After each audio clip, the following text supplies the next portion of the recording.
Homilía llega a ustedes a través de Radio Claret América. El Instituto Bíblico Claretiano de las Américas presentan Poniendo el Evangelio en Práctica con el Padre Manuel Villalobos, un programa para aprender a amar a Dios sin miedo.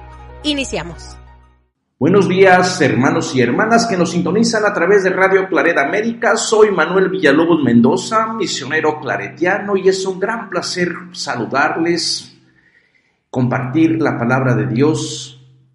A veces los textos como que son más difíciles a veces de ponerlos en contexto porque no estamos tan familiarizados con aquella época, con aquella cultura, y porque también ya estamos casi programados para entender el texto literalmente, especialmente cuando se habla de milagros, como vamos a hablar el día de hoy. Bueno, esta lectura va a ser para el domingo 6 de febrero, ya se nos fue el primer mes. Espero en Dios que estén viviendo plenamente, porque el tiempo se nos va en un suspiro. Que vivan en paz, con su corazón, con sus personas que quieren, con sus amistades, que sientan que lo único que tenemos en esta vida es el hoy, y este hoy tenemos que hacerlo pleno, como diría el Evangelio de Lucas. Hoy, dentro de nuestra historia, experimentar la salvación de Jesús. Bueno, les decía, estamos ya en el quinto domingo del tiempo ordinario y la lectura está tomada de Lucas, del capítulo 1 al 11.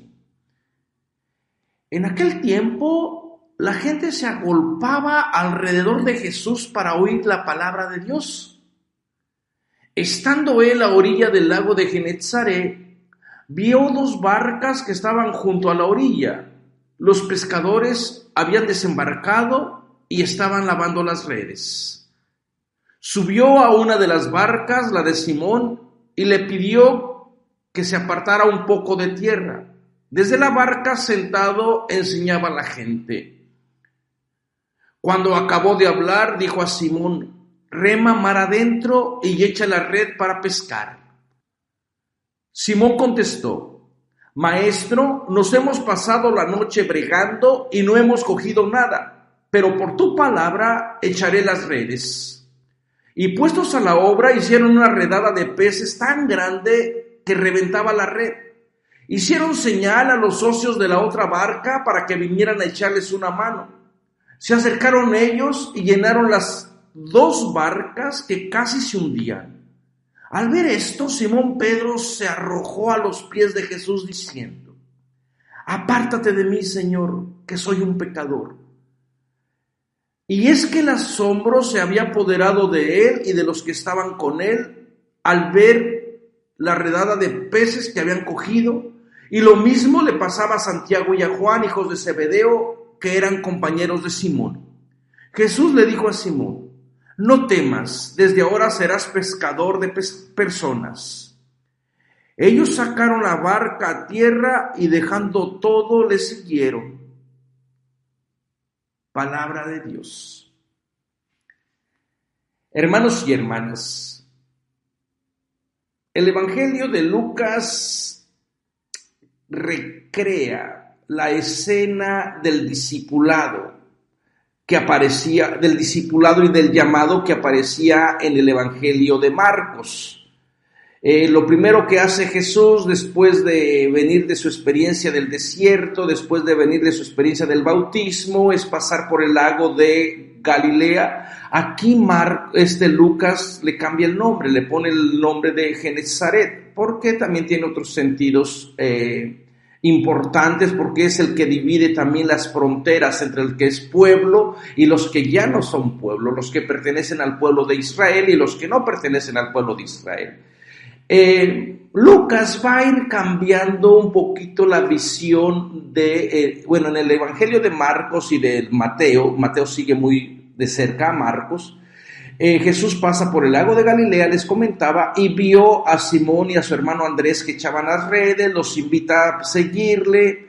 Después más adelante ve a Santiago y a Juan, que también aparecen en esta narración, y que estaban remendando las redes del Padre y lo invitan a seguirle. Bueno, Lucas sigue la misma el mismo tema del discipulado, del llamado, de esta acción profética de la gente que contesta, el Dios que se hace presente en medio de lo cotidiano, el Dios de Jesús que invita a formar comunidad. Sin embargo, Lucas introduce en esta historia de discipulado, en esta historia de catequesis, para ver quién sí puede ser seguidor de Jesús y quién no, el costo del discipulado, introduce este milagro, esta perícopa de la pesca milagrosa, que no aparecía o que no aparece en el Evangelio de Marcos, donde Lucas está retrabajando ese material. Bueno, eso solamente es para que lo tengan en cuenta y para que vean cómo los evangelistas, cómo los escritores se sienten libres de utilizar material o de no utilizarlo, ¿verdad? De sus fuentes. Y otro de los temas principales de Lucas, el que presenta en el contexto de la gente va a jugar un papel importante, especialmente la turba. Pero las turbas o el gentío o la multitud a veces pueden jugar un papel muy en contra del mensaje de Jesús. Y esa no es la manera de llegar a ser discípulo. El costo del discipulado tiene que ser un encuentro personal con Jesús. Y parece que va a ser con este dramatismo de comenzar a hablar a la gente que se junta, que se reúne en torno a Jesús para escuchar la palabra de Dios, pero esa gente no tiene fundamento.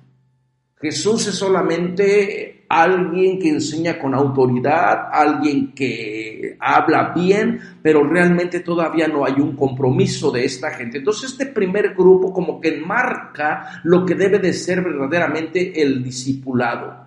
El costo del discipulado es aquella persona que es capaz de reconocerse limitada de Dios, arrojarse a los pies de Jesús, y esta es una opción personal, así como Simón Pedro. Bueno, así como que pone de manifiesto esto en torno al lago. Recuerden que el agua, el mar, representa las fuerzas caóticas de todo lo que es negativo, representa todo lo malo, todo lo perverso. Es ahí donde se creía que habían los monstruos, y por eso esas historias de Jesús calmando el mar, caminando sobre las aguas, o en este caso trayendo a la memoria un evento de vocación, de misión, de compromiso, pues va a tener que ver con el poder de Dios, ¿no? Jesús con el poder de Dios, y también el lago va a ser el símbolo también de dejar la esclavitud. Recuerden ustedes cómo el pueblo de Israel pasó por el mar muerto, ¿no? Va a ser este símbolo también de liberación. Entonces nos encontramos con la idea de esta pesca y de este llamado. Justamente dice que Jesús subió a 2 barcas, a la de Simón, y que le pide que que retire un poquito la barca del lago. Esto es casi imposible de predicar. Si es imposible de predicar estando bien en un lugar fijo, imagínense en una barca bambaleándose, bueno, aunque hay personas que se han puesto a hacer este experimento, a ver si es posible pescar sentado en una barca, y predicar a cuánta distancia tiene que haber para que la gente pueda escuchar, ¿no? Bueno, el simbolismo más bien es Jesús se ha presentado como maestro, como el nuevo Moisés, que tiene autoridad para enseñar, que tiene autoridad para volver a reeducar a esta gente, y esta gente parece ser que está dispuesta a escucharla, pero esa gente pronto la elimina y comienza realmente lo que a Lucas le interesa, este encuentro personal que se va a dar con Jesús, y especialmente en la figura de Pedro. Esta imagen de la figura de Pedro ya va adquiriendo en este evangelio, Pedro va a ser el protagonista de la obra lucana, al igual que en Mateo, ¿no? En Marcos, bueno, un poquito, y en Juan parece ser que el protagonismo se lo va a llevar otras personas. Pedro en el evangelio de Juan juega un papel muy ambiguo, y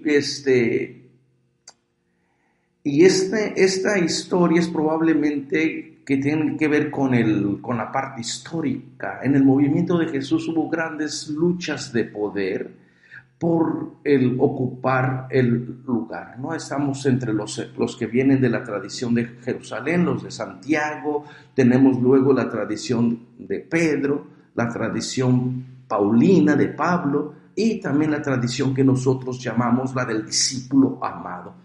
Estas luchas de poder que nunca nos abandonan, hermanos y hermanas, en vez de seguir a Jesús, en vez de ser que nuestra fe, nuestro encuentro personal con Cristo esté basado única y exclusivamente en Jesús y en sus valores del reino de justicia, qué difícil a veces le cuesta, especialmente a la iglesia, porque a veces da la impresión de que estamos anclados o centrados en la figura de Pedro y no en la figura de Cristo.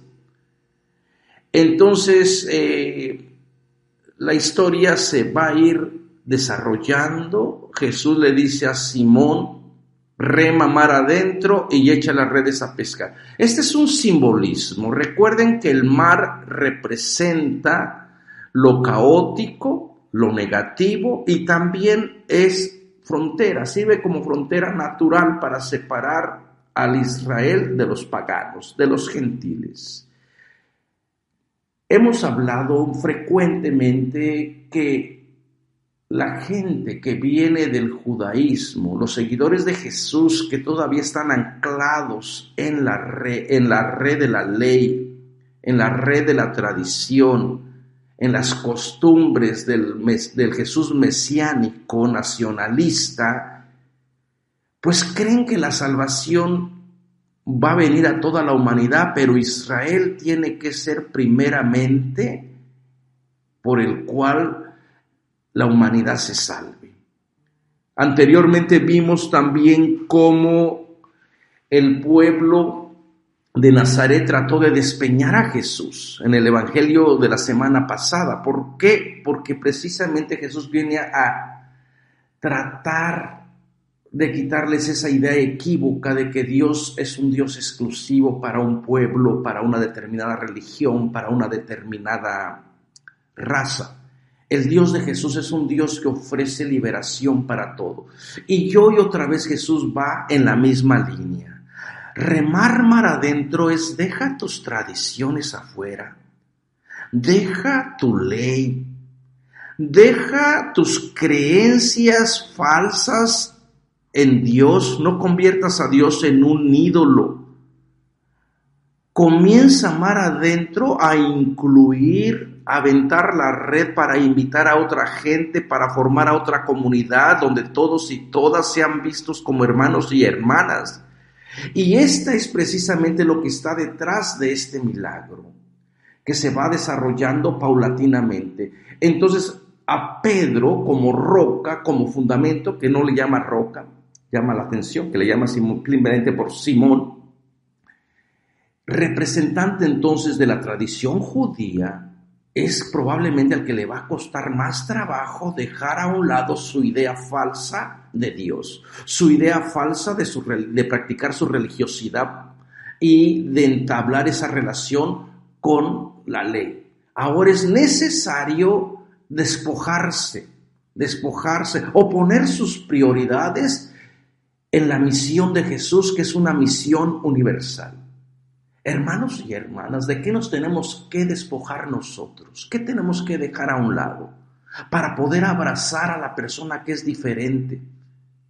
Para poder acoger a tanta gente que diariamente viene a nuestro encuentro, en nuestra vida, y que a lo mejor también a nosotros nos cuesta trabajo entender que Dios les quiera, que Dios les ame. Porque también pensamos de que tenemos la exclusiva de Dios, de que Dios solamente nos puede amar a nosotros. Es necesario entrar entonces en otra dinámica.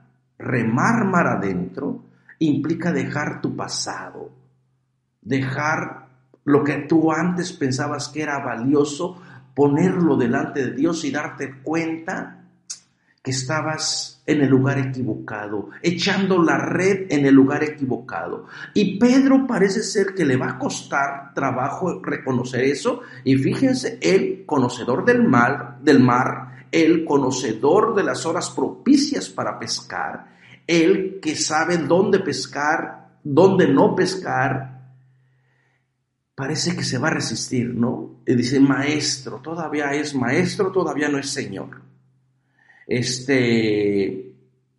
Todavía no es señor, todavía no le da un título que todavía es honorífico, pero no tiene esta connotación fuerte de decir, yo creo que tú eres. Entonces le dice, nos hemos pasado la noche bregando y no hemos cogido nada. Toda la historia anterior de los que representa Simón o la gente que representa a Simón han estado prácticamente pescando en el lugar equivocado, entendiendo mal a Dios, comprendiendo la ley como una carga en vez de una manera de relacionarse con el Dios de la vida. Y parece ser que Jesús les dice, salgan de esa oscuridad, salgan de esa noche infructuosa donde no hay vida, donde no han pescado nada porque están con una idea equivocada, donde su vida no tiene sentido porque la ley, en vez de servirles para hacerles sentir persona, los ha agobiado. Las instituciones, en vez de relacionarles con el Dios que quiere, que se da, que vive no solamente en el templo, les ha sido una carga difícil de llevar. Es necesario que experimenten la libertad, que salgan de ese tipo de esclavitud en la que se encuentran, esclavitud por la ley, por la religión, y experimenten al Dios de las promesas, al Dios que abre caminos nuevos, al Dios que va incluyendo a otra gente, al Dios que va tratando de que toda la humanidad se vaya incorporando a su proyecto de vida. Y bueno, Simón como que dice, bueno, estoy listo para aceptar el reto. Todavía no sé qué va a pasar, me muevo en miedo. Y es que así somos como Simón, cuando nos presentan algo novedoso, nos cuesta trabajo dejar nuestra zona de confort. Nos cuesta trabajo abrazar lo que viene, lo que es novedoso. Y entonces, hermanos y hermanas, también como Simón a veces me dice, Señor, ¿tú me vas a enseñar a mí? Yo que he experimentado esto, yo que sé ya cómo es Dios, yo que ya tengo la noción de Dios, y a veces en mi noción de Dios yo le pido, Dios me escucha, yo le ofrezco como si Dios necesitara de uno. Dios no necesita de mis oraciones, Dios no necesita nada de mí, Dios es perfecto. Lo único que yo puedo hacer es darle las gracias por el don de la vida, por decir, Señor, enséñame a abrir mi mente, mi corazón, para irte descubriendo en acontecimientos donde regularmente yo no miro. A lo mejor yo puedo mirar para el templo. A lo mejor yo puedo mirar por llevar una vida de cumplir los sacramentos, porque yo así te experimento allí. Pero abre mi mente y mi corazón para descubrirte que fuera del templo también tú vives, que también te puedo encontrar en lo cotidiano de la vida, en el amanecer, te puedo encontrar en una buena conversación que tenga con la persona que amo, te puedo encontrar en tantos necesitados, en tanta gente migrante, en tanta gente que duerme en la calle, en tanta gente que no tiene casa, que vive con miedo, y en tanta gente que te tiene miedo. Esto es lo más triste, que esta gente, aparte de ser pobre, tiene una idea muy equivocada de Dios. Y cuando uno les quiere cambiar su idea equivocada que tienen de Dios, hay esta resistencia. Y dicen, no, déjenme mejor así me enseñaron y así me quedo. No me importa que este Dios me castigue, no me importa que este Dios me condene, no me importa que este Dios no quiera que yo sea feliz. Porque remar mar adentro es cambiar actitudes, es dejar lo que uno tenía así como algo fijo, seguro, y aventurarse a los misterios de Dios. Pero es allí la sorpresa también, porque Tenemos que confiar en que Dios no va a querer nada malo para uno. Y bueno, Pedro parece que va jugando con esa idea y dice, ok, con miedo y todo, en tu nombre, por tu palabra, la palabra es eficaz, la palabra da vida. Por tu palabra echaré las redes. Todavía la palabra tiene que tener la palabra convoca. Y a veces la palabra nos desafía, ¿verdad? Uno nunca se imaginó que iba a andar en esto de los medios de comunicación para dar a conocer la palabra, con miles de defectos, hermanos y hermanas, y siempre que estoy aquí grabando, Señor, ayúdame porque yo no sé qué voy a decir. Te preparas, ves un poquito los textos, los contextos, y ustedes, no tengo yo un script, yo no tengo un papelito que voy leyendo. Yo tengo mis ideas en mi mente, pero de allí las trato de desarrollar y ir siguiendo un poquito el Evangelio. Entonces, la palabra que es capaz de dar vida, la palabra que nos desafía. Cuando ya domesticamos a la palabra de Dios y ya decimos, este Evangelio ya se trata de esto, pues entonces ya esa palabra le hemos cerrado toda la potencialidad que tenía para sacarnos de nuestra zona de confort y desafiarnos a ser mejores. Por tu palabra echaré las redes. Y bueno, echó las redes, hicieron una redada de peces tan grandes que reventaba la red.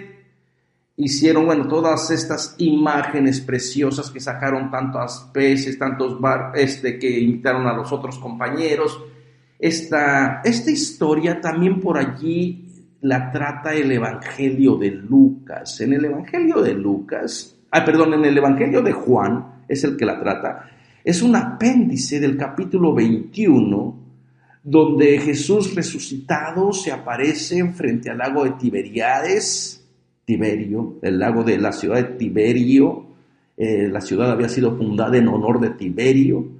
Entonces, como que Juan está haciendo decir, esta ciudad que está dedicada a Tiberio, al falso hijo de Dios, como que Jesús la va a recuperar, la va a reclamar para sí.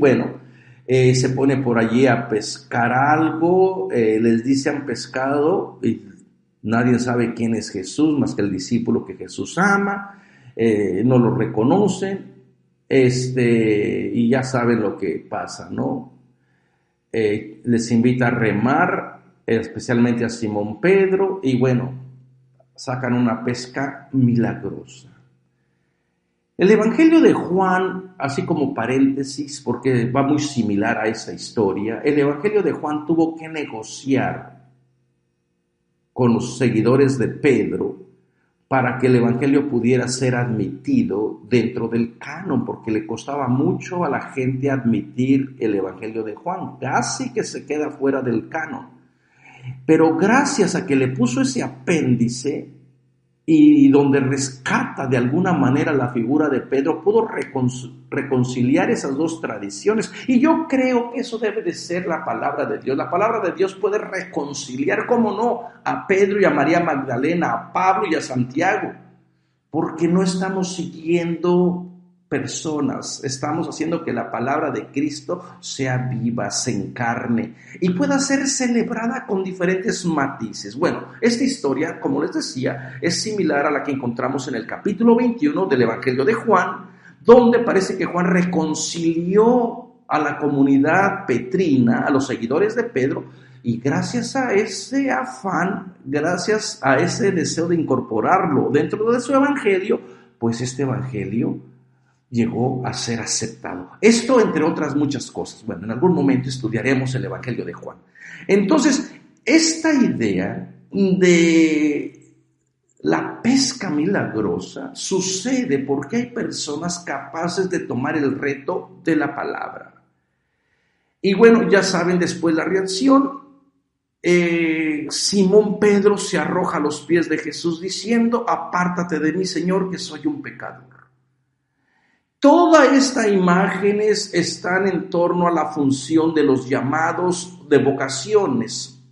donde hay un asombro, donde hay duda. Después está la experiencia de la divinidad que le dice, no temas. ¿Se acuerdan ustedes el caso de Isaías, allá en el capítulo 6? Cuando Isaías ve a los ángeles del Señor, la gloria de Dios cantando, y dice, ay de mí, soy un pobre mortal de labios impuros, y he visto la gloria. Y bueno, un ángel va y le pone la brasa en los labios, y luego dice, ¿a quién mandaré? Y luego Dios dice, ¿a quién mandaré? Isaías con miedo y todo, mándame a mí. Entonces todas estas son elementos que conforman los llamados de vocación. Hay sorpresa, hay miedo, hay duda, hay incertidumbre. María también, el ángel se presenta, María duda, María le pregunta, el ángel le dice, soy Gabriel. María le dice, bueno, ¿cómo puede ser esto? Esto es lo que se espera de estos encuentros. No es que en los encuentros rápidos se te presente la divinidad y tú digas, ¡ay, qué bueno! Yo te estaba esperando. Te habías tardado en llegar, Dios. ¿Por qué no me enviaste tu ángel antes? No.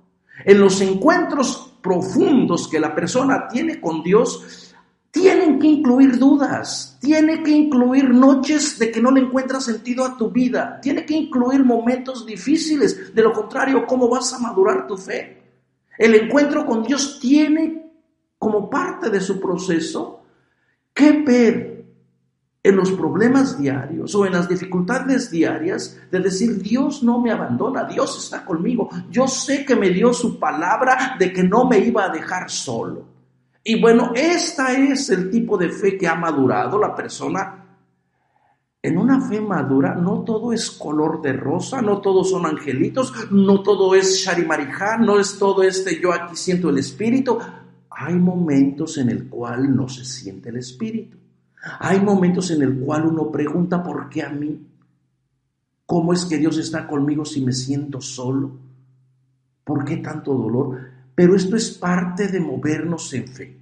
Así que, hermanos y hermanas, moviéndonos en fe, apártate de mí, Señor, que soy un pecador. Ese es el encuentro personal de Jesús con la figura de Pedro, que representa a todo este conglomerado, vamos a decir, a todos estos que vienen del judaísmo. Entonces toda esta gente es capaz de insertarse porque reconocen que estaban con el Dios equivocado, reconocen que estaban con las ideas equivocadas, con las enseñanzas equivocadas. Ahora se dan cuenta de que solamente echando las redes mar adentro, invitando a otra gente a abrir la misión a otra comunidad, es que se puede encontrar vida en abundancia, simbolizado en la gran pesca, la pesca de la vida, la pesca de la humanidad, el nuevo pueblo congregado con fines, como lo vamos a ver ahorita, de ser persona. Es la primera vez que Lucas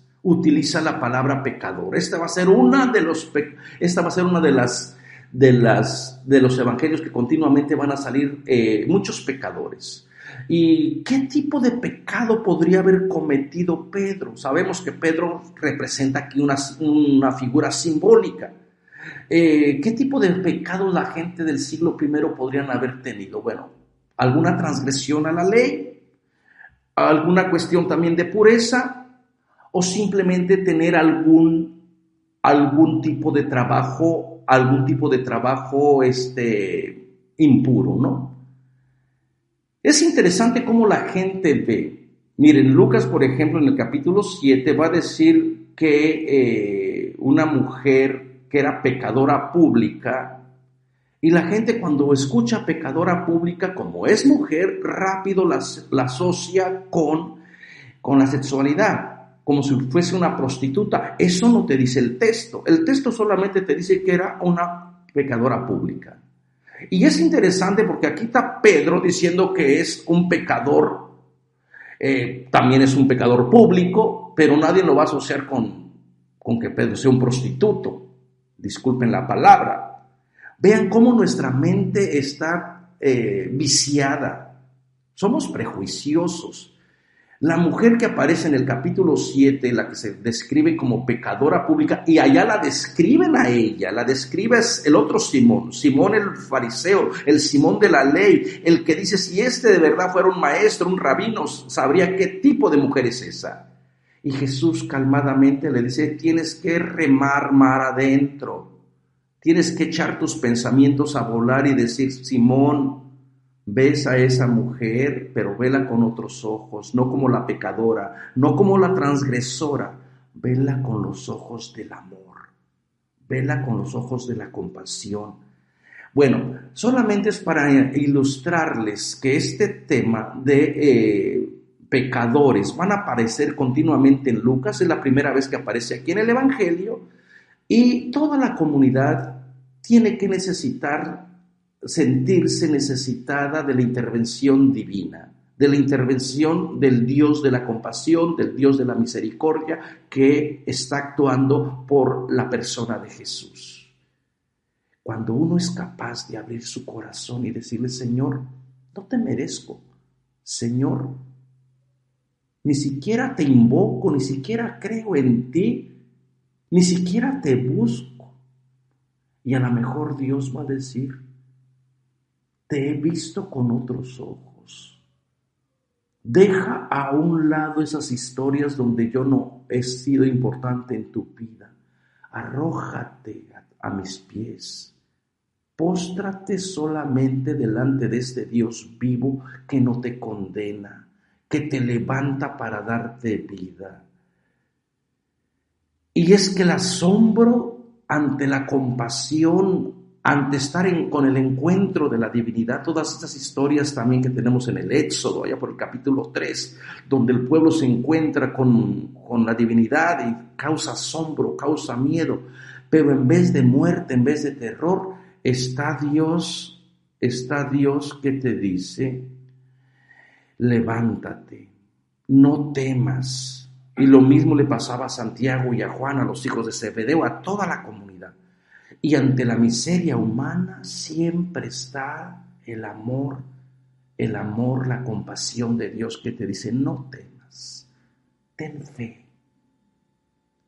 recupera tu vida, no me sigas por rituales, no tengas puesta en mí tu idea como si yo fuera un ídolo. Yo soy una persona que quiere que tú vivas. Yo no me opongo a tu felicidad. No me tengas miedo. Porque tenerle miedo a Dios no es saludable. El miedo nos paraliza. Y lo primero que viene a hacer en este encuentro, esta divinidad, es decir, no temas, no temas. Desde ahora serás pescador de personas. Esta es una imagen muy querida en la tradición bíblica, de ser pescador de personas, de lo vivo, en el idioma original, es de todas las cosas que estén vivas, ser pescador de lo que esté vivo. Para eso he venido, para que la gente tenga vida. Y también es un verbo que se emplea en la guerra y en la cacería. Así que es un verbo bastante fuerte. No podemos entender la metáfora si antes no tratamos de comprender el sentido de ser pescadores de personas, que ya aparece en los profetas, en Jeremías, en Amós, en Abacú y en Ezequiel. Esta idea de ser pescador de personas aparece como una amenaza de juicio contra Israel. ¿Por qué? Porque el pueblo de Israel está haciendo alianzas con otros falsos dioses. Jeremías, por ejemplo, en un anuncio de invasión dice, en Jeremías 16:16, he aquí que envío a muchos pescadores, oráculos de Yahvé, y los pescarán.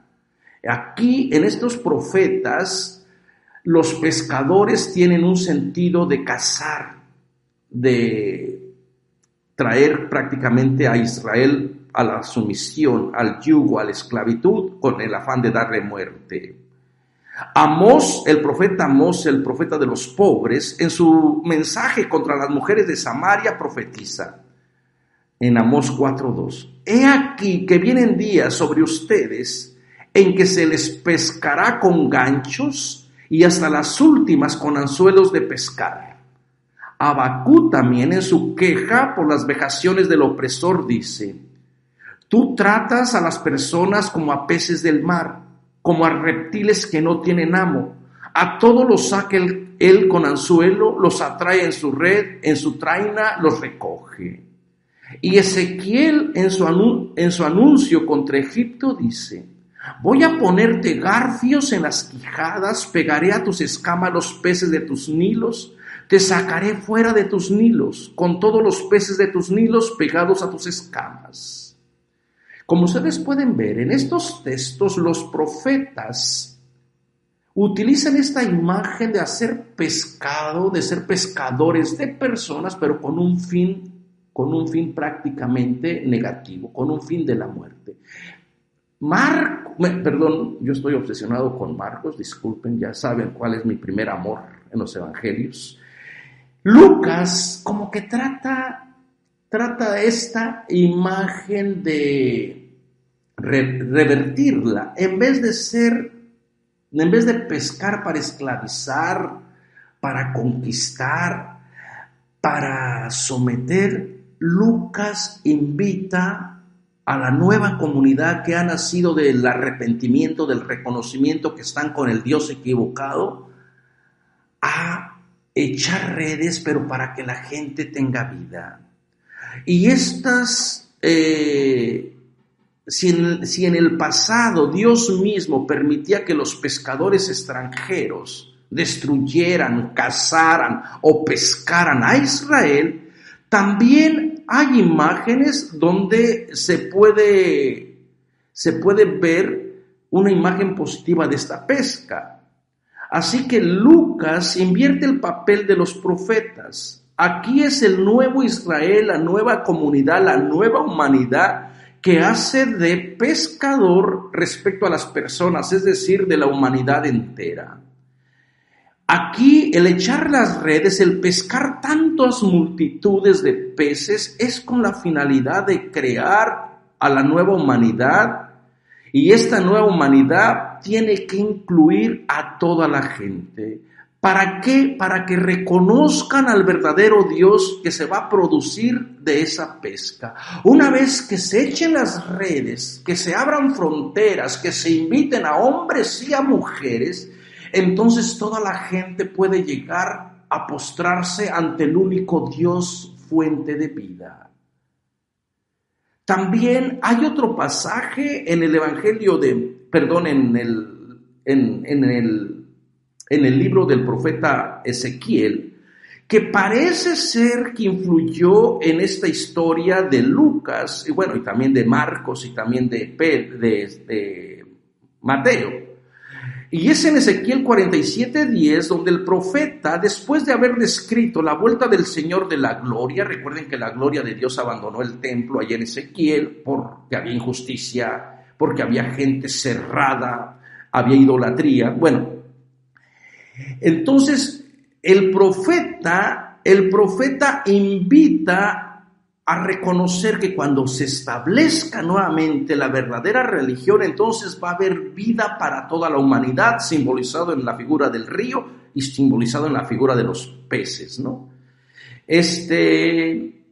Entonces dice que este profeta expone cómo el manantial que sale del zaguán del templo se convierte en un río caudaloso donde los peces serán muchísimos. Ustedes lo pueden ver esta idea en el capítulo 47, 8-10.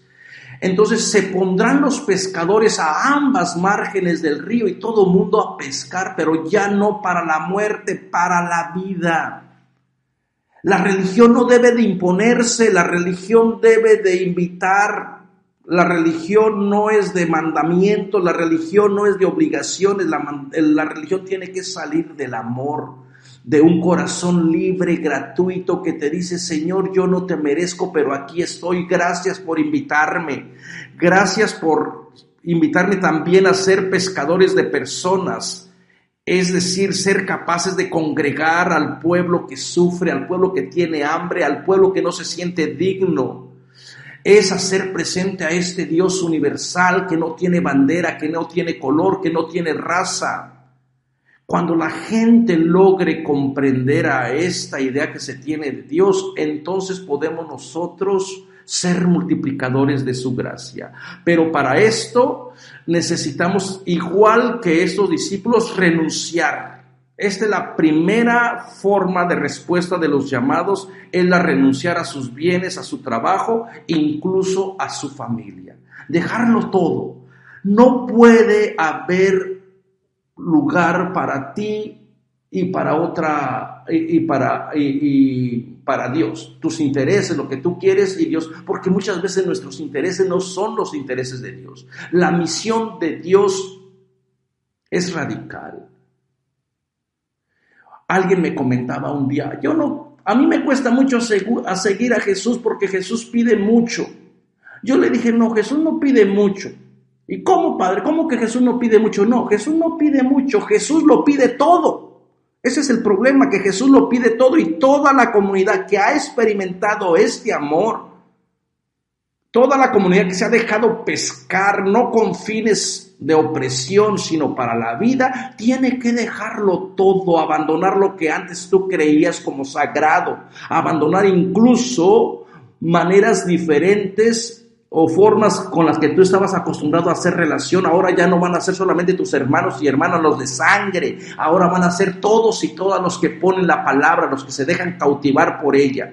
Así que, hermanos y hermanas, ¿estás dispuesto a seguir a Jesús, a tomar el costo del discipulado personalmente, a arrojarte a los pies de Jesús, no por la tradición, no porque lo que te enseñaron, no por lo que has aprendido a través de la historia, sino porque tú lo sientes realmente en tu corazón, que este Jesús te está llamando, te está invitando a remar mar adentro, a abrazar a la persona que es diferente, a quererla, cuidarla, protegerla como a ti misma?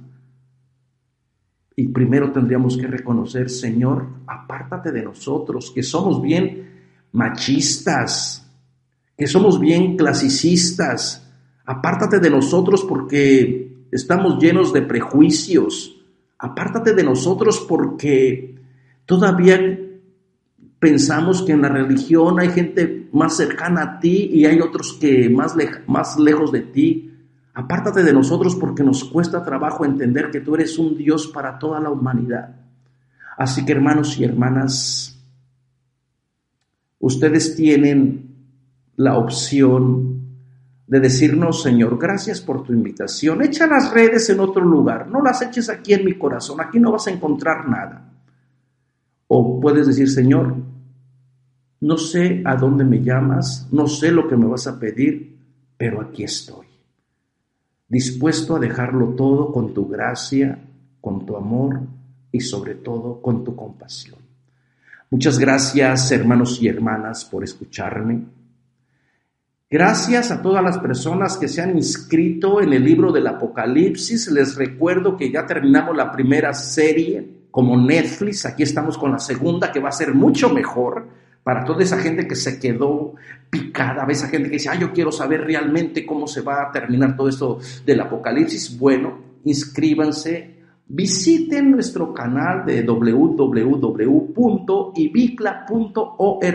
Suscríbanse también ahí, hermanos y hermanas. Esta es una manera de ayudarnos a nosotros a difundir la palabra de Dios. La palabra de Dios que hoy nos invita a dejarla libre para ver cómo regresa, para ver si hay alguien que encontró paz, alguien que experimentó alivio, alguien que fue capaz de decir, esta palabra me confortó al reconocerme que ante mi pecado está la gracia de Dios. Así que, hermanos y hermanas, muchas gracias y nos vemos la próxima semana.